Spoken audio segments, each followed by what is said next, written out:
mais qui n'est pas l'ishma. C'est pas l'ishma. Ça veut dire, j'ai pas fait ce qu'il fallait. Les Chachamim, par exemple, ils disent qu'un homme, il doit toujours étudier la Torah, même quand c'est pas l'ishma. Ça veut dire quoi l'ishma? Ça veut dire pour ce qu'elle est, pour sa raison. Pourquoi? Vous connaissez cette phrase-là, chez Mitor, chez l'olishma, bah l'ishma. Parce que tu démarres en faisant une mitzvah, ou ce que tu fais ou une étude de la Torah, pas pour la bonne raison, c'est-à-dire pas avec la bonne direction, mais à la fin, tu le feras comme il faut. Donc on voit qu'en fait, bien qu'au moment où je suis en train de faire la mitzvah, je ne le fais pas comme il faut. Et il manque ici un but précis. Et ça va m'amener, par exemple, à l'étude de la Torah. Après, je vais étudier comme il faut. Pourquoi? Parce qu'au début, j'ai appris, j'avais une envie, j'avais une ambition. Si je suis un enfant, c'était pour gagner un petit cadeau. Si je suis un adulte, c'était pour gagner encore un plus grand cadeau. Après, ensuite, j'ai compris que si j'ai étudié la Torah, ben, ça me mettait dans une disposition psychologique et intellectuelle où j'étais un petit peu plus tranquille. Ça me revigorait, ça me ressourçait. Ah, c'est sympathique, mais j'étudie toujours la Torah, mais pour une raison. Ensuite, il y en a d'autres, il va étudier, il va dire non, c'est pour devenir un grand rabbin. Donc, ça lui donne quand même une raison. Donc, il n'étudie pas la Torah parce que Dieu lui a demandé. Ensuite, il y en a un autre qui va étudier, pas pour devenir grand rabbin, mais pour devenir un très, très, très grand rabbin, être puissant, avoir du pouvoir. C'est comme ça, c'est dans lui. C'est en lui, il aime ça. Ça, c'est très grave d'un côté. Il y a un moment, il va falloir que ça s'arrête. Mais on te dit que un jour ou l'autre, qu'est-ce qui va se passer? Mitorshelo lishma, balishma. D'ailleurs, au moment, par exemple, où il va faire teshuva, surtout cette façon de voir qu'il a eue, il peut élever, il peut sanctifier toute l'étude de tout ce qu'il a fait sans aucune raison valable, c'est-à-dire sans la bonne raison qui était parce que Kadosh Baruch Hu lui a demandé. Parce qu'il faut réparer tout ça. Il faut réparer. Et comment est-ce qu'on répare ça? L'accomplissement des mitzvot, quand on le fait avec une constance, d'accord? Et on le fait aussi parce que c'est une routine. Alors, ça ne monte pas en haut, mais ça ne monte pas en bas. Ça reste comme ça à un étage qui est intermédiaire. Si vous voulez, c'est plus qu'un étage, c'est un petit peu quand vous avez un sas entre deux étages, hein, un petit, voilà. Et puis, quand on fait une mitzvah de cette façon-là, bon, tu n'as rien fait de mal, hein, tu n'as pas fait d'avérote, tu as fait un acte beau, magnifique. Tu as voulu te connecter avec Dieu. Le seul problème, c'est que tu as pensé qu'à toi à ce moment-là. Tu n'as pas pensé à la vraie raison. Eh bien, ça va rester là, ça va stagner. Pour répondre à une question qui disait, mais alors qu'est-ce que tu fais avec cette mitzvah-là? Sache qu'elle reste présente. Et puis, elle ne monte pas en haut, elle ne descend pas en bas, elle reste à sa place. Maintenant, pour pouvoir faire en sorte que cette étude-là ou cet accomplissement de mitzvah puisse monter, il suffit juste que j'étudie le même sujet, c'est marqué comme ça dans les textes, le même sujet, je vais le réétudier une fois, et à ce moment-là, je fais monter même le sujet que j'ai étudié avant qui n'avait pas la bonne intention. C'est la même chose avec la tefila. Le Zohar, il nous dit que même quand un homme y prie sans kavana, ça veut dire sans direction de pensée, sans concentrer et sans avoir la compréhension de tout, ce qu'il est en train de faire dans cette fila, toutes les prières, elles montent chez Akadosh Baruch Hu, elles vont toutes monter chez Akadosh Baruch Hu à un moment. Comment est-ce qu'il peut faire ça? Quand il va rattraper ces tefilot. D'ailleurs, on dit même jusqu'à que Erev Yom Kippour, la tefila de Mincha est très importante, parce que si on fait la tefila de Yom Kippour avec la kavana qu'il faut, avec la bonne concentration et en pensant vraiment à Dieu et à s'attacher à lui en priant, on élève à ce moment-là toutes les prières de toute l'année qu'on a pu faire sans avoir la bonne kavana. On voit bien ici que ces tefilot-là, elles sont restées voilà, dans un état neutre. On n'a pas profité de leur lumière, on n'a pas pu profiter de leur lumière, mais elles sont là, elles sont présentes. Donc c'est possible, c'est possible, c'est possible. Et la même chose pour la mitzvah. Si par exemple un homme il fait une mitzvah pour quelque chose, d'accord, et c'est-à-dire, là c'est pire, c'est pas qu'il fait pas, qu'il n'a pas la bonne intention, il fait pour une raison. Donc une raison qui est autre que ce que Dieu lui a demandé. Alors qu'est-ce qui se passe? On dit que la Torah, ouais, à ce moment-là, elle descend à un niveau d'exil et qui va s'appeler la clipa. Ça veut dire qu'elle est entourée d'une écorce qui va la bloquer. Maintenant, pour pouvoir réparer cela, pour pouvoir faire partir cette écorce-là, il ne suffit pas juste d'étudier la Torah et étudier le sujet qui aborde et qui concerne cette mitzvah. Il va falloir faire quelque chose, une action particulière qui va la libérer de cet exil-là. Et ça, cela nécessite un autre élément dans la vie du juif, ce qu'on appelle la teshuva.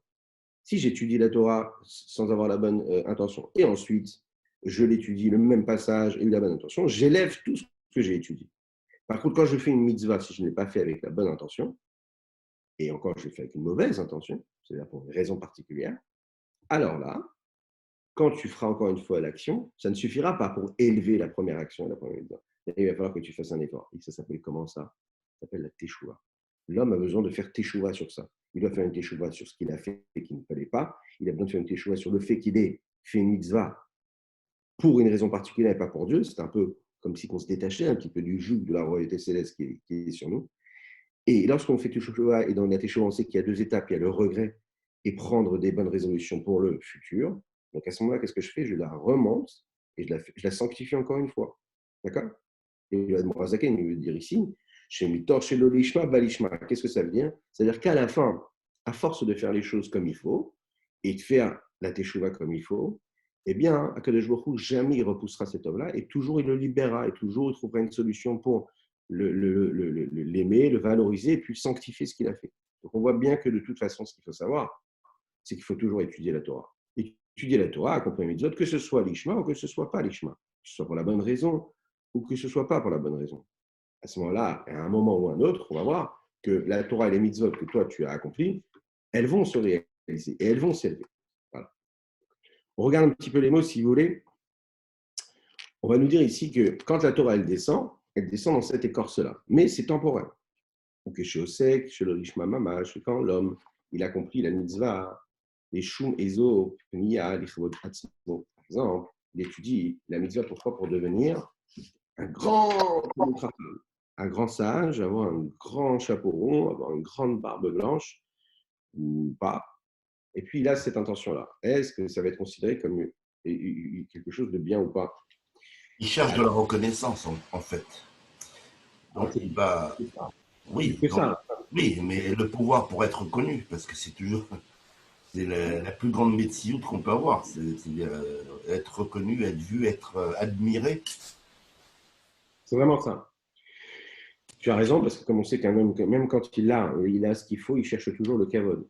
Même une personne qui a la plus grande richesse du monde, il terminera par vouloir devenir le président de la République. Et ça ne va pas lui rapporter de l'argent, ça ne va pas lui rapporter des biens immobiliers, ni des diamants et de l'or, mais ça va lui rapporter la reconnaissance, le kavod, au-dessus de tout.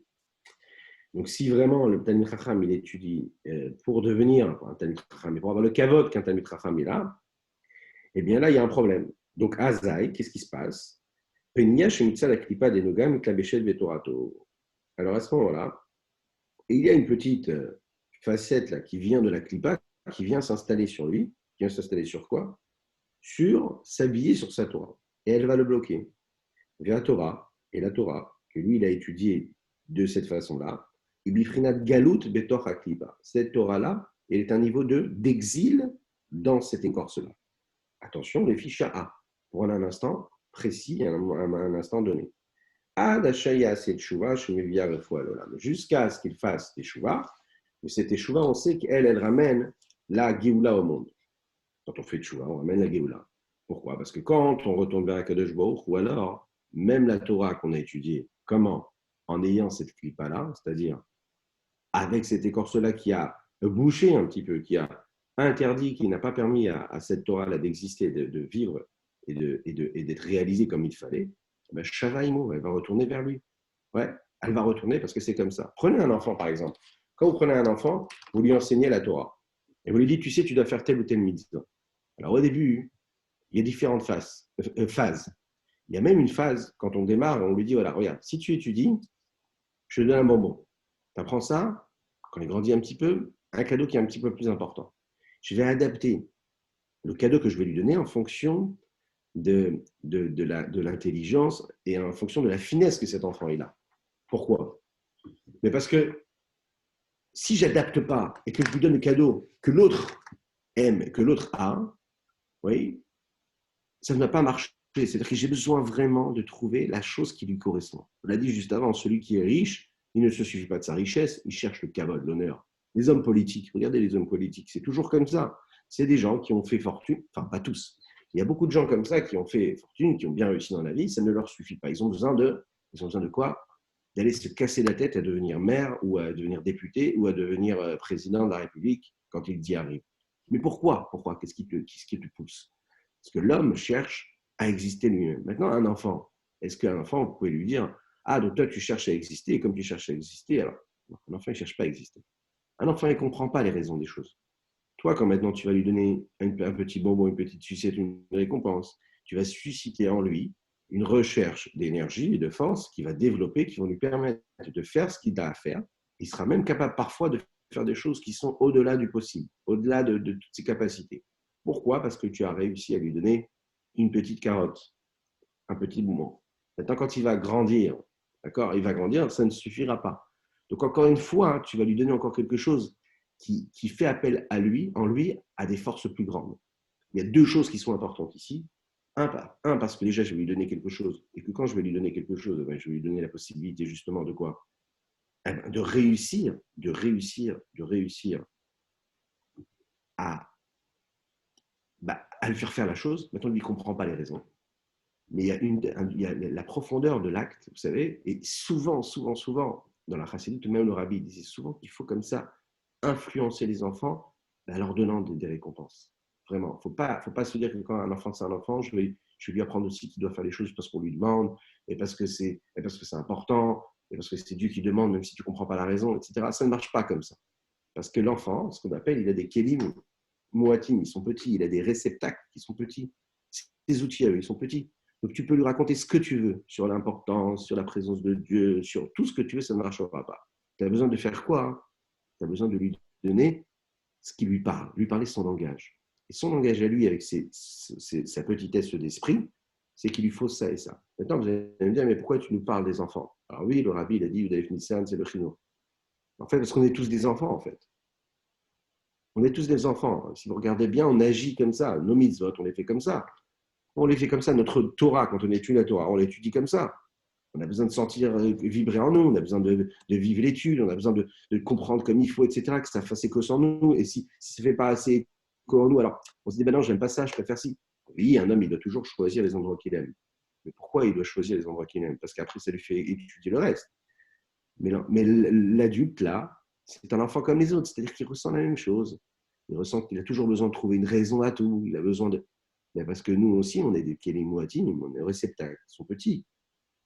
Mais ces réceptacles-là, il faut les briser, il faut ouvrir tout ça. Il ne faut pas rester comme ça toute notre vie, parce que sinon, qu'est-ce qui se passe?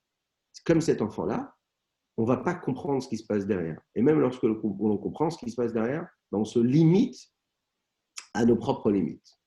Et pour briser les limites qui sont les nôtres et passer à une étape supérieure et à un monde supérieur, et une facette supérieure, une profondeur plus grande dans chaque mitzvah que je fais, j'ai besoin d'une introspection et d'une intériorisation de ce message-là. C'est-à-dire que la mitzvah, je dois essayer de la comprendre au maximum, et lorsque je n'en comprends pas la raison, je dois en comprendre l'impact.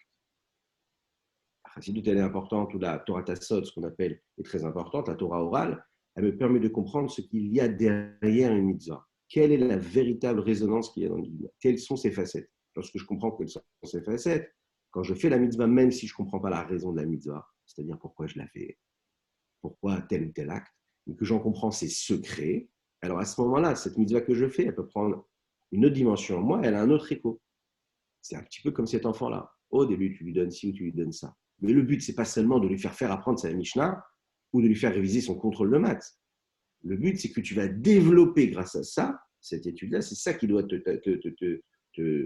t'intéresser quand tu fais cet acte-là, te dire qu'au moment où tu lui donnes sa récompense, tu es en train de développer chez lui des outils qu'il n'avait pas avant. Ouais, comme un sportif qui travaille ses muscles et qui va développer des muscles qu'il n'a jamais eu avant et qui les a, pas parce qu'il les a de manière innée, mais parce qu'il a travaillé ses muscles. Pareil, toi, à force de donner, tu dois te dire il y a une urgence de donner à cet enfant des bonbons tous les jours, pas des bonbons, mais en tout cas, voilà, des récompenses, de l'attirer avec toujours le challenger. Pourquoi? Parce que quand tu vas faire ça, tu vas développer ces outils. Et c'est super important de développer ces outils. Parce que ces outils vont lui permettre justement après de pouvoir saisir plus grand. Et plus il va pouvoir saisir, plus il va évoluer. Il va vraiment grandir comme il faut. Et il va pouvoir exploiter toutes les capacités qui sont en lui. Maintenant, c'est gentil, hein, on parle de l'enfant parce que ça nous rassure. Hein, l'homme est un enfant comme les autres. Et nous, on en est là. Pourquoi est-ce qu'on met le dagesh ici, le point, et sur quoi? Sur justement, sur développement des outils. Il faut savoir, il y a dans la Chassidut, justement, qui parle de ce texte-là de Shelo Lishma Balishma. Quand tu fais Shelo Lishma et c'est Balishma, tu dois quand même le faire. Tu dois quand même le faire, mais il faut que tu comprennes qu'à chaque fois que tu vas développer et tu vas faire la chose, pas pour la raison de la chose, mais parce que tu comprends l'importance de la chose, tu as ouvert encore des cases en toi, des cases dans ton esprit et des cases dans ton cœur. Et lorsque les cases se sont ouvertes, et puis tu as laissé encore plus de place, qu'est-ce qui se passe? Il se passe que l'homme, en réalité, il ressent et il vit et il vibre de manière différente. Lorsque je vais me présenter, je vais manger la matzah, j'ai compris que je mange la matzah hein, parce que nos pères, quand ils sont sortis d'Égypte, eh bien, ils étaient en Égypte, ils n'ont pas eu le temps de sortir et la pâte, elle n'a pas monté. Ça, ce n'est pas une raison comme ça pour les enfants. C'est une raison qui nous a été donnée dans la Torah. Donc, elle est essentielle. Attention, on ne rigole pas là. Vous imaginez, mais ça a l'air un petit peu simplé comme raison. Je ne sais pas ce que vous en pensez. Ah là là, pourquoi on mange la matzah? 32 € le kilo si tu veux avoir quelque chose d'un peu croustillant. Pourquoi? Parce que tu comprends, nos patriarches n'ont pas eu le temps de sortir. Et puis, la pâte, elle n'a pas gonflé. On peut s'arrêter 2 secondes sur la question. Vraiment, vraiment, la pâte, elle n'a pas gonflé. Quoi, vraiment, au moment de la sortie d'Égypte, tous les Juifs, ils étaient tous en train de. Ils étaient tous dans leur salon, dans leur cuisine. Il y avait la mort des nouveau-nés, c'était le chaos dans le pays. Et puis les Juifs, ils étaient là, ils préparaient la matzah. Déjà, bien sûr, ils le faisaient, puisque la Torah nous dit. Mais il y a une dimension supra-secrète et profonde dans cette histoire-là. Lorsque je vais comprendre réellement qu'est-ce que ça veut dire le Hametz, qu'est-ce que ça veut dire la matzah, tout ça, ce travail-là qui va m'amener à Shavuot, au Homer et tout, etc. Là, je vais prendre toutes les dimensions et plus je vais apprendre, plus je vais approfondir les idées, là, je vais pouvoir comprendre. La notion de Shelo Lishma Valishma, elle est supra importante et la notion du Lishma, elle est supra importante aussi parce que ça me permet justement de révéler toutes les dimensions qu'il y a dedans. Maintenant, qu'est-ce qu'il nous dit ici? La différence qu'il va y avoir avec tout ce qui a été fait avant, là, cette fois-ci, quand c'est l'Ishma, elle est là.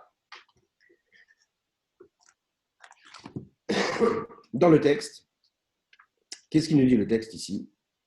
Le texte, il nous dit qu'il faut que ce soit absolument avec une bonne intention lorsque je fais la chose. Et si je ne fais pas comme il faut, à un moment, j'aurai la possibilité de l'élever. C'est la raison pour laquelle les Chachamim disent que tu peux toujours faire quelque chose et que tu dois toujours faire quelque chose, parce qu'à un moment, quand tu vas faire tes choix, tu vas pouvoir élever cet élément. Regardons dans les mots. Mais la reine, Amrou Raboté nous dit qu'on a un homme doit toujours étudier la Torah, même chez l'Olishma, chez Mitor, chez l'Olishma, Balishma Vevadai. Parce que quand tu vas étudier chez l'Olishma, alors à ce moment-là, ça va devenir l'Ishma. C'est-à-dire que quand tu as étudié sans comprendre réellement pourquoi, c'est même pas seulement sans comprendre, c'est sans le faire parce que Dieu te l'a demandé, mais parce que tu le fais parce que tu veux, ou t'enorgueillir, ou parce que ça va te permettre d'évoluer, je ne sais pas moi, socialement ou intellectuellement, fais-le quand même. Fais-le quand même parce qu'il y a un moment où tu vas voir que tu vas retrouver l'essentiel même et l'essence qu'il y a dans cette chose-là. Je veux dire, sauf la saute chouva. Parce qu'on sait qu'un homme, il va faire teshuva. Regardez ce qu'il dit le Noazaken, Begil Gouzé, O Begil Goulacher. Que ce soit dans ce Gilgoul, c'est-à-dire dans cette vie-là qu'il a, ou dans une autre vie, dans une vie où Taneshama, elle va redescendre sur terre et puis elle va retravailler encore une fois. Pourquoi? Kiloïdar, Menonidar, parce que jamais personne ne sera repoussé.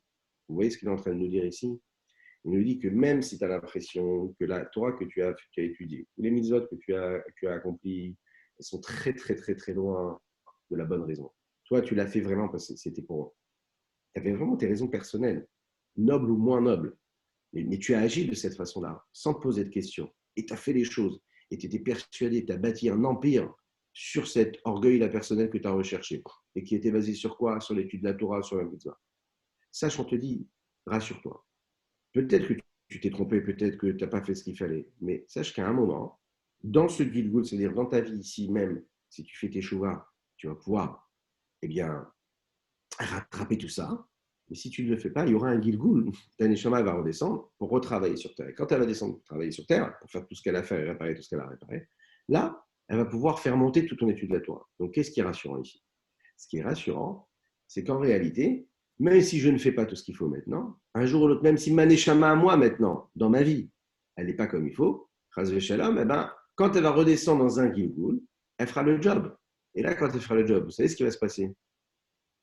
Il va se passer que tout ce que le premier Gilgul, lui, il avait étudié, et toutes les mitzvot qu'il avait pu faire, elles vont prendre leur éclat. Et puis, elles vont être dévoilées, développées, elles vont être libérées de cette clipa, de cette écorce-là qui les bougeait. D'accord? Même si à un moment, il était ce qu'on appelle Nidar, il était repoussé d'Akadosh Baruch Hu, il ne restera pas Nidar. Kilo Idar, mais Nidar. Parce que quand un homme il va faire Teshuvah, le moment où il va faire Teshuvah, il va se rapprocher de la Gdusha. il va ramener vers la sainteté la Torah qu'il a étudiée ou la mitzvah qu'il a faite, alors à ce moment-là, il arrivera au lishma, c'est-à-dire qu'il la ramène à cette dimension, à ce niveau de lishma, de bonne intention. Donc, c'est pas que chez l'olishma, quand je fais chez l'olishma, je peux arriver au lishma. Hein, l'Admorazaken nous précise ici, mais c'est que Vadaï, c'est sûr qu'il va arriver à l'ishma. Et encore plus que ça, le Rabbi rajoute, il dit dans un commentaire, il dit que même ce qui n'est pas l'ishma, il peut monter et devenir une situation comme si qu'il avait été étudié à la base l'ishma. Je m'explique, on a dit juste maintenant que quand on étudie sans avoir la bonne intention, si on fait teshuva, on peut élever cette étude-là et la rendre l'ishma, c'est-à-dire pour Hachem et pas pour moi. Si je ne le fais pas jusqu'à 120 ans, eh bien cette chose-là, elle reste toujours avec une écorce et elle est emprisonnée. Lorsque cette neshama redescend dans un gilgoul, un autre gilgoul, et qu'elle s'exprime à travers ce gilgoul-là, et qu'elle répare tout cela en faisant teshuva, eh elle élève quoi? Elle élève sa neshama, et elle élève quoi?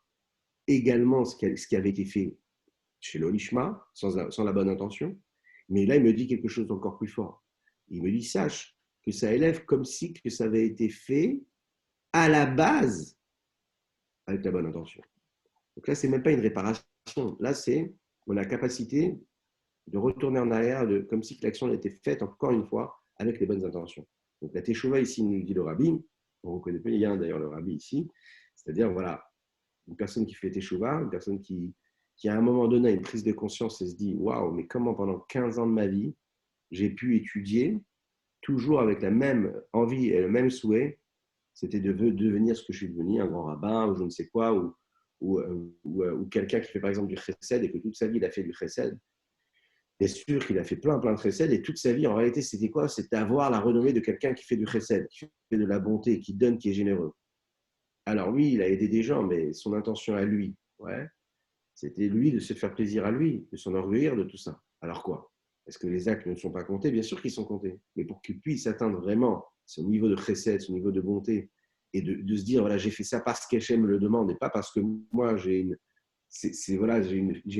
faiblesse pour la générosité, et que je suis sensible à ça, et que je trouve ça magnifique d'être quelqu'un de généreux, qui donne, et que mon nom soit partout écrit comme le plus grand philanthrope et comme le plus grand donateur. Mais c'est pas grave, à un moment, tu feras tchouva. Et au moment où tu as fait tes tchouva, eh bien, c'est pour ça d'ailleurs qu'il ne faut jamais juger les gens et dire, voilà, ah là là, oui, là, il cherche le kavod, il cherche son nom qui soit écrit partout, etc., etc. Mis à part le fait que c'est bien que le nom soit écrit, c'est écrit comme ça qu'il faut marquer les noms des gens, etc. Parce que ça encourage. Ce n'est pas seulement du kavod. Mais admettons que cette personne-là, justement, elle s'enorgueillit et la seule chose qui l'intéresse, c'est qu'il y ait son nom écrit.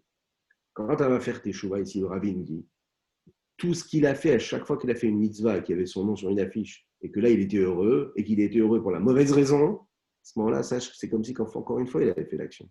Ça veut dire qu'il a fait là, cette fois-ci avec la bonne intention. Et ça, c'est extraordinaire. Voilà. Là, il précise ici, jusqu'à maintenant, on a parlé de quoi? Quand l'homme, il fait, il agit, et il accomplit son limoud, pas pour, parce qu'Akadosh Baruch Hu lui a demandé, mais pour un kavod, pour quelque chose de spécial que lui, ça lui apporte. Arkeshéou, c'est Keshéosé Stam. Quand un homme il fait la mitzvah simplement, l'olishma, vélo chez l'olishma. C'est-à-dire qu'il fait ni pour l'un ni pour l'autre. Ni pour Hachem, mais ni pour lui. Il le fait comme ça, machinalement. Là, à ce moment-là, la tchouva ne suffit pas. Le retour et la prise de conscience ne suffira pas. Parce que tu fais machinalement, tu te lèves, tu fais modéanique, tu ne penses même pas ce que tu dis. Tu fais les brachot, tu n'y penses pas. Hein? Pardon, je me permets de boire un café en même temps. Tu fais tel mitzvah, tu fais tout machinalement. Tout ce que tu fais machinalement. Tu as mis les tefilines, tu as été faire la tefila, tu as fait tes mitzvot, tu as mis la tzedaka, tu n'as même pas laissé un sourire apparaître sur ton visage. Tout ce que tu fais machinalement. Qu'est-ce qui se passe là? Là, c'est très grave. Mais ce n'est pas que tu fais parce que tu as envie de t'enorgueillir. Parce que vous savez, quelqu'un qui fait une mitzvah et qui le fait parce que grâce à ça, eh bien, il va se sentir plus respectable. Et il va se dire, voilà, grâce à ça, je ne suis pas n'importe qui, je fais bien les mitzvot. Donc, il ne fait pas pour Dieu, il fait aussi pour lui. Hein. Bien sûr que c'est mauvais. Mais quelque part, il a, Razak, Razak. Razak, Razak, que Dieu te bénisse. Mettez une petite pièce dans la tzedaka là où vous êtes et sur les réseaux. partagez, likez la publication, parce qu'à chaque fois que vous partagez, ben c'est comme si vous mettez une pièce dans la tzedaka. Hein? Chazak, Chazak Israël. Chazak, Chazak, Chazak. Et encore une pièce, ça qui amène la Géoula. Et qu'à chaque fois qu'on fait cet acte-là, et qu'on dit aux gens de mettre une petite pièce dans la tzedaka, eh ben on ramène la Géoula. Lorsque je vais faire cet acte-là, et que je le fais juste machinalement, oui, oui, on a des bruits dans les micros, merci de les éteindre. C'est gentil, merci. Et donc, à chaque fois que je vais faire cette mitzvah-là, même si je n'ai pas d'intention, mais là, le problème, c'est que c'est neutre, c'est le pire de tout. Vous savez, quelqu'un qui fait les choses machinalement, il n'y a pas pire. Alors déjà, il n'y a pas pire pour lui, mais il n'y a pas pire aussi pour son entourage. Sachez-le, quand on est en famille, faire quelque chose comme ça machinalement, les enfants, ils le ressentent. Ils ont besoin de sentir que vous vivez les choses. Même si vous vivez les choses pour la mauvaise intention, comme on a dit ici, parce que c'est pour votre kavod, ou parce que si, ou parce que vous êtes bien, vous prenez du plaisir, par exemple, je ne sais pas moi, à faire telle ou telle mitzvah, à étudier la Torah à voix haute et prendre du plaisir à étudier, ou dire la tefila avec conviction. Et là, allez, j'exagère, mais limite, vous oubliez Dieu, quoi. Vous êtes en train de le faire, mais parce que ça vous plaît, quoi. Vous ressentez un besoin, d'accord? Alors, il y en a, il va vous dire, ah, mais qu'est-ce que ça veut dire? Tu fais ça, tu es en train de kiffer, là, c'est toi qui t'exprimes, tu as oublié Dieu. Sache que non. Vas-y, profite. Fais la mitzvah avec tout le kiff qu'il faut. Fais la mitzvah comme il faut. Et même si ce n'est pas un vrai Shem Lishma, ce n'est pas grave. Pourquoi?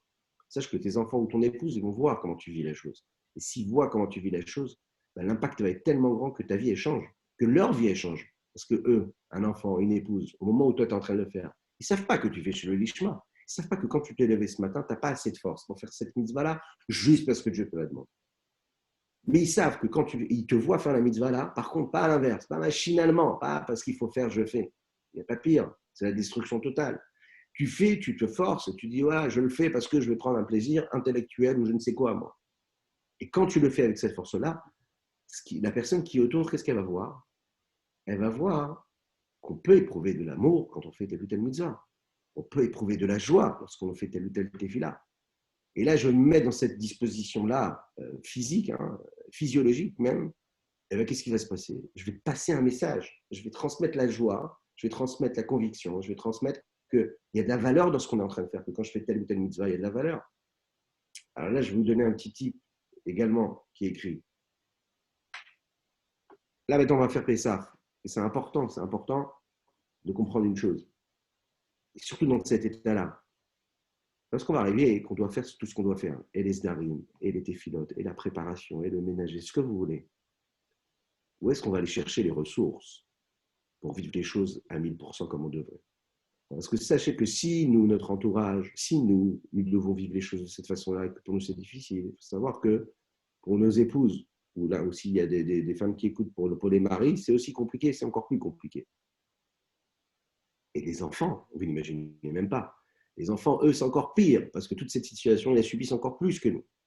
Maintenant, qu'est-ce qu'il a fait Kadosh Baruch Hu? Il a donné la capacité à un enfant de pouvoir ressentir des choses avec ses outils à lui et pouvoir sortir de l'espace-temps dans lequel il vit. À une seule condition, c'est que la personne qui est en face a réussi à lui vendre le truc. Ce n'est pas un très joli mot, mais voilà. Il faut réussir à lui vendre. Et nous, aujourd'hui, notre objectif à nous, c'est de réussir à leur vendre la chose comme il faut. J'entends pas. Le émettre. Tu comprends? Il ne faut pas aller chercher une finalité. La finalité, c'est que tu sois émettre. Et c'est ça qui va passer chez l'autre. Très bien. Non, c'est pour ça que je précise. Je dis là, on est quand même des fois dans des situations où je ne l'ai pas, ce émettre. Qu'est-ce que tu veux, Israël? Je ne l'ai pas, le émettre. C'est très, très dur. Comment je vais trouver le émettre là? Ça veut dire quoi là? M'éclater, vivre la mitzvah comme il faut, dire la Haggadah avec passion, avec force et fougue. La matzah, etc. Je n'ai même pas pu avoir mon réfort, je n'ai pas eu ça dans mon plateau du CDR, et puis j'ai pas ci, et puis j'ai pas ça, et puis je voulais faire des courses, ma femme m'a dit, jamais tu ne sortiras pas, tu ne vas pas chercher ça, c'est pas grave s'il n'y a pas de salade romaine. Ouais, donc, moi, Vas-y. Mais toi, tu es un juif. Et un juif, c'est quoi? Il est dans le temps. Tu vois, on fait Rosh Chodesh. Pourquoi? Pour être dans le Zman. Au moment où tu es dans une situation qui se présente devant toi. D'accord? Cette mitzvah. C'est où tu es en train d'étudier la Torah et qu'il y a quelqu'un qui peut la faire avec toi, à ta place. Alors, bracha. Ouais. Okay. Si en vérité, tu n'es pas dans une situation d'étude et qu'il y a cette mitzvah, c'est-à-dire soit dans le Zman de ce qui se passe maintenant. Tu comprends? Oui, très bien, tu as La mitzvah, elle se présente. D'accord? Alors, en vérité, toi, tu n'as pas envie de la faire, mais il n'y a personne qui peut la faire à ta place. Alors, tu vas la faire quand même. C'est pas grave si tu n'as pas la kavana. Parce qu'à la finalité, à un moment, tu vas faire une mitzvah avec une kavana comme il faut dans le Hémet. Et là, tellement que la Kadosh Baruch Hu, il a du chesed, toutes ces mitzvot, elles vont pouvoir monter. Tu vois? tout ce que tu as fait avant. Bon. Concrètement, comment ça se fait? C'est que toi, par exemple, je vais arriver à ces mitzvot-là, et je vais arriver à table, et je ne vais pas pouvoir vivre les choses comme il faut, parce que toutes ces contraintes-là. Ben, tu n'es pas un juif. Tu n'es pas un juif parce que tu n'es pas dans le Zman. Il faut que tu travailles là-dessus. Il faut qu'on travaille là-dessus. Très bien, très d'accord. Donc, c'est justement ça. Donc, j'arrive à ce moment-là, et ce n'est pas possible. Et il faut que je travaille dessus. Travailler dessus. Quand, en plus de ça, j'ai dû m'occuper de tout ce qu'il faut, pardon, et que j'arrive et que je n'ai pas les ressources, je parle de ça, moi. Comment arriver déjà à cette étape-là, avant d'arriver à réussir à faire BMF les choses. Et me rappeler que je dois faire parce que Dieu me demande. Je suis d'accord à 1000% avec ce que tu dis. Eh bien, il faut savoir quoi? Il faut savoir mimer. Il ne faut pas hésiter à faire semblant, à faire l'acte, le mouvement. Le mouvement, lui, il crée, il génère une émotion. C'est-à-dire que tu n'arrives pas à être émettre, tu n'arrives pas à vivre ton moment. Oui, mais attends, mais il faut absolument que je vive la chose, je dois être dans le temps présent, je dois vivre la chose, je dois bien la mitzvah. Maintenant, c'est la mitzvah, je ne dois pas penser à autre chose. Oui, mais d'accord, mais je n'ai pas pu aller acheter ma salade romaine. Donc, quand je vois ma femme sur le côté, je dis, tu t'imagines, j'aurais pu aller acheter, hein, et voilà, parce qu'elle a eu peur de ci ou de ça, je n'ai pas pu faire les courses comme il faut, je ne fais pas mon salaire comme il faut. Alors qu'en Russie, les gens, ils donnaient leur vie pour aller acheter du réfort. Bon, j'exagère, hein, ne prenez pas mot pour mot, mais ça veut dire, je peux très bien me laisser emballer par ce qui se passe. Et là, j'ai plus la force de faire parce qu'il faut faire et parce qu'un jour, je pourrais élever tout ce que j'ai fait maintenant. Sache qu'il faut apprendre à faire semblant. Pourquoi? Parce que si toi, tu fais semblant, avec toi-même, avec le lolishma ici, il nous dit son lolishma, ton lolishma, il devient un lishma. C'est-à-dire que tu as fait semblant, tu t'es forcé, tu as mimé, tu as souri parce que tu ne voulais pas sourire. Tu as décidé de prendre le kidouche, commencer Kadesh ou Khatz, tu l'as fait avec la force qu'il fallait. Tu as pris ton siddur, tu n'avais pas la force de prier, parce que les petits, ils crient, ils pleurent à côté. Et tu as réussi à te respirer, à intérioriser la chose et te dire, allez, je prie comme il faut, je me force. Je ne suis pas émettre du tout, parce que ma tête, elle est ailleurs. Mais je me force, je mime. Et les actes, oui, les actes font, les postures que je vais prendre à ma table du Seder, mes postures, elles vont influencer ce que moi je suis, en moi. C'est-à-dire que ce lolishma, il devient aussi un lishma en moi, parce que j'ai pris des postures. Et imaginez l'impact qui est autour. Parce que les gens qui sont autour d'eux, ils ne sont pas dans ma tête. Alors si je suis un bon acteur et je joue bien, mes postures, elles vont influencer eux, elles vont libérer tout le monde aussi. Libérer. Et si tout le monde est libéré, eh ben là, on peut vivre un moment comme il faut. Donc on voit que le lolishma, il faut savoir aussi se dire, il faut le célébrer, quoi. Il faut le vénérer quelque part. En tout cas, à notre niveau. N'ayons pas peur de faire les choses, même si on ne comprend pas toute la raison, même s'il n'y a pas toutes les raisons. Parce que comme le rabbi le dit ici, sur cette explication du Tanya, à un moment, ce n'est pas que tu vas élever la chose comme il fallait. À un moment, même ce que toi, tu aurais fait, lui, il va changer complètement. Ce que tu avais fait, lui, c'est comme si que là, on est au-delà de l'espace-temps, tu en parlais, eh bien, ça veut dire quoi? Ça veut dire ce que tu as fait avant rétroactivement, c'est comme si tu te présentais avec un costume, une cravate devant Dieu et tu recommençais la mitzvah. Les heures entières de mitzvot, les heures entières d'études de la Torah, eh bien, c'est comme si tu les refaisais encore une fois. Parce que tu as eu la bonne teshuva au bon moment et tu sais ce qui s'est passé réellement. Alors maintenant, qu'est-ce qui se passe si c'est neutre? Et la miyad, shechoser l'omed davar zelishma. À chaque fois qu'il va réétudier la chose, arigam shelamad bistam, mitraber mitzaref leimudze, ou facha leila. Même ce qu'il avait étudié sans raison et simplement, va s'associer, d'accord, à cette étude-là, qu'il étudie maintenant, ou facha leila va pouvoir voler et s'envoler, monter vers le haut. Pourquoi? Parce que pour l'instant, dans cette étude-là, d'accord, il n'a pas étudié pour une raison. Il a juste étudié parce qu'il fallait étudier, comme ça, machinalement. Il a juste fait la mitzvah parce qu'il devait faire la mitzvah, machinalement. Il n'a pas fait descendre dans ce qu'on appelle quoi l'exil de la Kippa. D'accord? Il n'a pas abîmé cette action-là. Il manquait juste une bonne intention. Donc ça reste comme ça stagne. Ok? Et dès l'instant où toi, tu vas faire la chose comme il faut et tu vas la faire avec toutes tes raisons, ça monte. Ça monte automatiquement. Quand tu vas prendre la matzah et que là, c'est ni chez le lishma ni lishma, ça veut dire pas que tu manges la matzah parce que ça te plaît de la manger, Ce n'est pas que tu manges la matzah parce que Dieu il te l'a demandé, c'est juste voilà, tu manges parce qu'il faut manger. Ce n'est pas grave. Parce que dès l'instant où tu vas rattraper ça, eh bien, cette matzah, comme elle était neutre, elle n'est pas tombée dans ce qu'on appelle la klipa, dans l'écorce, qui est là, qui la recoule, qui la bloque, qui l'emprisonne. C'était neutre. Donc, ça la libère beaucoup plus facilement. Et la reine, et voilà, Miyasok Adam, c'est la raison pour laquelle la Torah nous dit qu'un homme, quand il étudie la Torah, même s'il n'a pas la bonne intention, il va arriver à son étude-là, elle va être encore plus haute. Et pas spécialement seulement grâce à la tchouva. Ce n'est pas seulement grâce à la tchouva qu'il va pouvoir élever ce qu'il a appris. Et même, quand il va réétudier quelque chose de nouveau, il va retrouver une autre dimension, une autre facette. Et c'est la même chose pour la tefila. C'est la même chose s'il a prié ensuite, la même tefila, un shacharit le lendemain, mais avec la bonne kavana, eh bien, on élève le shacharit qu'on a fait hier et qui était sans kavana parce qu'on était speedé dans notre tête, on n'avait pas la force de faire la tefila comme il fallait. Et là, je monte et j'élève toutes les prières. Comme c'est marqué dans le Zohar. De quoi? Que dans la tefila, hein, puisque la kavana du tefila, elle est pour Dieu. Ça veut dire que globalement, quand on prie pour Dieu, même si on n'est pas conscient de la chose. Si avant de commencer la tefila, je suis conscient que je suis devant Dieu et que je vais prier pour Dieu, eh bien, j'ai élevé ma tefila. Pendant la Mida, par exemple, normalement, on doit avoir la kavana, chaque mot qu'on dit. Il y a une personne qui prononce sa kavana, d'après la halakha, Hachem Sefatei Kiftach, pardon, un homme dit Hachem Sefatei Kiftach, il dit toute sa Amida.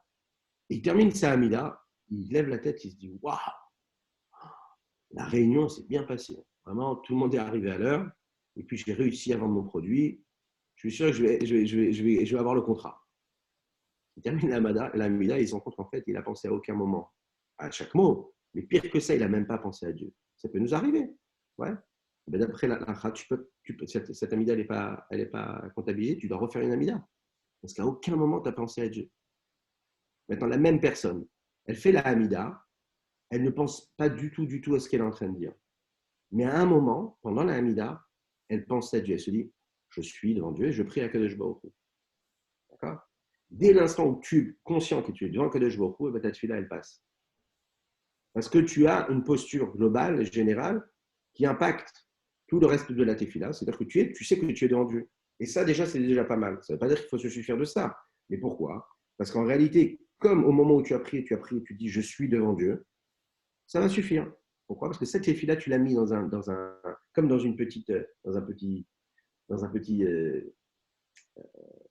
un petit conteneur, quoi, qui est là et qui va contenir en réalité toutes les tefilotes de l'année. Et toutes ces tefilotes de l'année qui sont un peu neutres, on va dire, elles ont été faites pour Dieu, mais sans les bonnes intentions et les bonnes kavanotes. Eh bien, à un moment, quand vers la fin de l'année ou même au milieu de l'année, tu vas faire une bonne tefila, eh bien, toutes ces tefilas qui étaient neutres, elles vont s'élever. Pourquoi? Parce qu'elles étaient bien dirigées vers la Kadosh Baruch Hu. Donc, tu les élèves et tu les élèves et tu les élèves comme il faut. Et puis, ça monte jusqu'à la Kadosh Baruch Hu. Et là, c'est la folie, là. Là, ces filotes, elles s'installent chez Dieu, elles lui demandent, et elles sont là, et toutes nos filotes sont exaucées. Et le jour où nous aide à vivre. Hoshia et Amecha, Uvarech et Nachalatecha, Ureim, Ureim, Ureim, Ureim, Benasem, Ureim, Benasem, Adaoidam, Hoshia et Amecha, Uvarech et Nachalatecha, Urem, Urem, Urem, Urem Benasem, Urem Benasem, Adaola. Ushia et Amecha, Uvarech et Nachalatecha, Ay, ay, ay, Urem, Urem, Urem, Urem Benasem, Urem Benasem, Adaola. Ushia et Amecha, Uvarech et Nachalatecha, Ay, ay, ay, Urem, Urem, Urem, Urem Benasem, Urem Benasem. Alors, on va conclure ce périple-là, messieurs, ce chapitre-là. On a vu quoi? Et il était intense, ce chapitre-là. On a parlé de tout ce qui se passe dans le Avodat Hashem, dans le service de Dieu, que ce soit dans les mitzvot, que ce soit dans l'étude de la Torah, que ce soit dans la prière. En résumé, on voit que le niveau de l'action dépend de quoi? De la kavana que je lui donne. Une action qui est avec une kavana, c'est-à-dire quoi? Une bonne intention d'abnégation, d'annulation totale. Qu'est-ce que ça me permet de faire, de créer? Ça me permet de créer, de susciter un dévoilement et un attachement avec lequel je me trouve qui est très fort, qui est intense, qui est puissant. Et cette action-là, elle atteint quoi? Le monde de la Hatzilut. Hatzilut, c'est quoi? C'est une action qui est avec une intention et un ressenti qui est quoi? Intellectuel. Okay.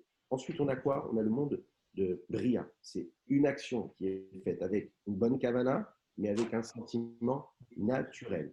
Ensuite, on a le monde de quoi? De la Yetzira. Ça, c'est monter jusqu'à Yetzira. Et qu'est-ce qui se passe? C'est l'action qui arrive, mais sans kavana. Elle est là, elle est ni en haut et ni en bas. Ah oui, parce que dans l'action sans kavana, il y a deux espèces. Il y a celui qui fait une action simple, sans avoir une direction particulière, juste il fait parce qu'il peut faire. Et puis, il y a celui qui fait quelque chose chez l'olishma, c'est-à-dire sans aucune intention, sans aucun profit.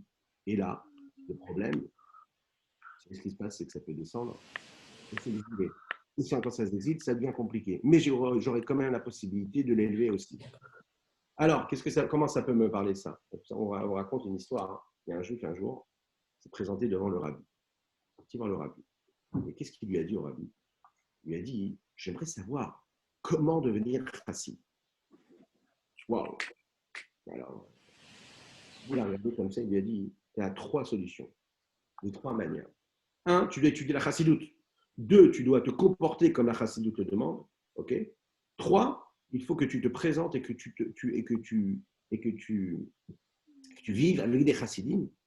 Et le fait de vivre avec eux, tu vas vivre dans cette façon d'être, et puis tu vas prendre un petit peu leur façon de vivre, et ça va t'influencer.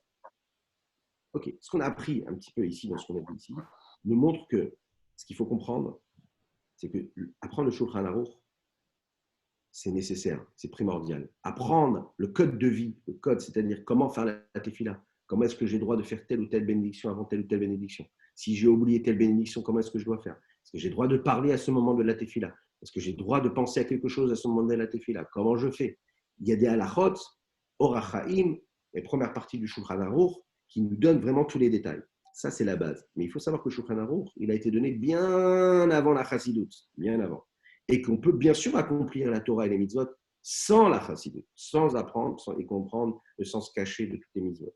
Mais là, il faut savoir que lorsqu'on a une grande kippa, okay, lorsqu'on a une grande barbe, bien longue, lorsque l'on fait attention à chaque petite chose, ça ne veut pas dire quelque chose de la profondeur de ce que je suis. Quand je veux atteindre quelque chose avec quelque chose, peu importe mon apparence, peu importe tout le Shulchan Aruch que je connais, toutes les lois que je connais, je peux être dans une situation où j'accomplis les mitzvot sans ressentir rien, sans ressentir un lien avec Hachem.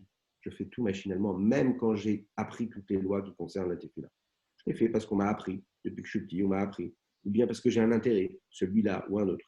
La chassidoute, elle nous permet justement d'influencer tous les moyens, d'influencer tout ce qui va permettre un lien, un rapport concret, profond, et comprendre ce qu'il y a derrière chaque mitzvah. Et c'est la raison pour laquelle il faut faire ces trois choses. Un, apprendre la chassidoute avec beaucoup de profondeur. Encore étudier, encore étudier, encore étudier. Pas de manière superficielle, de manière approfondie, se casser la tête, comme on l'a dit tout à l'heure, comme à un enfant, créer de nouvelles cases dans notre cerveau, dans notre esprit, qui vont pouvoir assimiler des idées qui nous dépassent aujourd'hui. Et qui, plus on ouvre des cases, plus ça devient des tremplins pour de nouvelles cases encore, et encore, et encore. Et chaque notion qu'on approfondit, elle nous donne les capacités de développer encore plus. Comment? En étudiant par exemple ce qu'on a fait là, d'étudier le Tanya, en étudiant le texte de la Chassidoute. Et ça, c'est quoi? C'est une petite facette, un aspect je ne trouve plus le mot. C'est un aspect qui est un aspect de ce trésor, si vous voulez. Mais derrière, imaginez tout ce qu'il y a, les dizaines et centaines de livres avec des mahamarines de Chassidut tout profond l'un plus que l'autre, qui lui permettent de voir encore une facette à la mitzvah, de s'élever. Sachez que ça, hein, c'est ce qui nous permet, c'est ce que le rabbi lui donne comme réponse à ce chassid. Il lui dit, étudie la chassidut, tu vas être proche, tu vas comprendre ce que ça veut dire être un chassid. Et étudie abondamment, pas juste comme ça tu lis le Tanya du jour. Tu l'apprends, tu l'approfondis, tu le relis, tu le redis, et tu vas chercher les mêmes notions, puisque c'est des notions qui sont relatées par tous les rébéim, dans tous les livres de chassidut. Donc, tu vas apprendre beaucoup. Et à ce moment-là, quand tu vas vivre comme ça, à ce moment-là, tu vas pouvoir marcher et vivre dans les darkers chassidoutes. Ça veut dire la deuxième chose que le rabbi lui a dit, tu vas te comporter comme il faut. C'est-à-dire que tu vas vivre comme ça. Par exemple, quand tu vas faire la tefila, tu vas la faire doucement. Tu vas aller, par exemple, te tremper au milieu des Hashem rapidement quand ce sera possible. Tu vas te préparer comme il faut à la tefila. Tu vas étudier le chitat parce que le rabbi t'a demandé, un peu de chumash, un peu de télim, un peu de tanya. Et puis quand tu feras le chumash, tu feras le chumash. Et tu ne feras pas télim. Parce que quand on fait télim, on fait télim. Mais quand on fait chumash, on ne fait pas télim. Ah, chitat, ça ne veut pas dire que télim, ça devient chumash. Que chumash, ça devient télim. Hein, bon, quoique, Télim, ça peut devenir aussi fromage, parce que c'est bien aussi de comprendre tout ce qu'on dit sur les Télim. Mais chaque chose doit être chaque chose. Bon, là, je suis un petit peu dur, mais je veux parler à moi-même, hein, sachez. Hein. En plus, c'est facile. Comme j'ai un écran en face, là, c'est vraiment comme si j'étais devant moi. Donc, en fait, oui, vraiment, mettre l'accent, comprendre chaque chose. Là, qu'est-ce que je suis en train de faire? Ma vie, elle change. Là, je m'attache à ce que le rabbi m'a demandé, à être un vrai chassid. Par exemple, quelqu'un qui fait Avat Israël, mais ça lui manque un peu de Avat Israël, oui. Mais qu'est-ce qui se passe? Il fait un effort. Shkoyar, Jacques Chirac, oui, mais qui es-tu, mon ami? Je veux bien, mais. Le Gilgoul, c'est le Gilgoul. Il est revenu. Il est revenu pour faire tchouva. Je ne présenterai pas la question tout à fait de cette façon-là. Je vous écoute. Enfin, j'ai des mentions à faire. J'allais tomber dans le panneau. Vraiment, Les villes se sont exprimées le 24 avril. Il est bon, Jaco. Hein. Et dans des conditions qui, je crois qu'on peut le dire, nous ont surpris. On aura tout vu. 34% d'entre eux. Magnifique. Magnifique. Je termine juste avec ce point. On se quittera avec un bon Igoun Bezrat Hashem. Donc, avec la dernière chose que le rabbi il a répondu. Donc là, on a vu Darka Chassid, c'est-à-dire se comporter comme il faut, ça veut dire faire des efforts pour faire les choses mieux, avec plus de profondeur. À part l'étude, l'acte. Et la troisième chose, il dit de vivre avec des chassidim. Parce que quand on vit avec des chassidim, on se présente, on va à une Idvadout, un Farangen, on essaye de côtoyer ces gens-là. Et les gens qui sont autour de nous, eh bien, nous influencent. Ils influencent et ils créent, vous savez, ce qu'on appelle en chassidut la lachlouchit. Lachlouchit, c'est cette petite humidité-là qui vient, qui s'imprègne partout, un peu comme l'huile qui va partout. Lorsque l'on vit dans cette ambiance-là, peu importe si on apprécie toutes les personnes qui sont autour de nous, peu importe les jugements qu'on peut avoir, dès l'instant où on s'assoit et on chante ensemble et on vit ensemble des moments, on dit les chaïm, ou mieux, lorsque l'on est en capacité de pouvoir danser, comme on l'a déjà dit, que quand on danse, il n'y a plus de différence entre chacun. Il y a le riche et le pauvre, il y a celui qui a le pouvoir, il y a le grand rabbin, le petit rabbin. Il y a tout, on est tous, l'homme simple, on est tous au même niveau, on est tous en train de danser, on se donne tous la main, peu importe qui on est.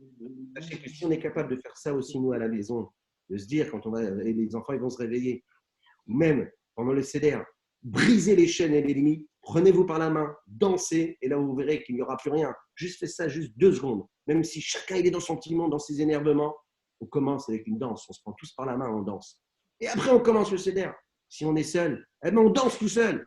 Et si on est 2, on danse à 2. Allons-y. Allons-y. Et on danse. Mais Mitzrayim Geyata. Mes chers compatriotes, moi juste vous dire que ce soir, je ne suis pas le président de la République. Le 10 mai, chacun devra voter selon sa conscience.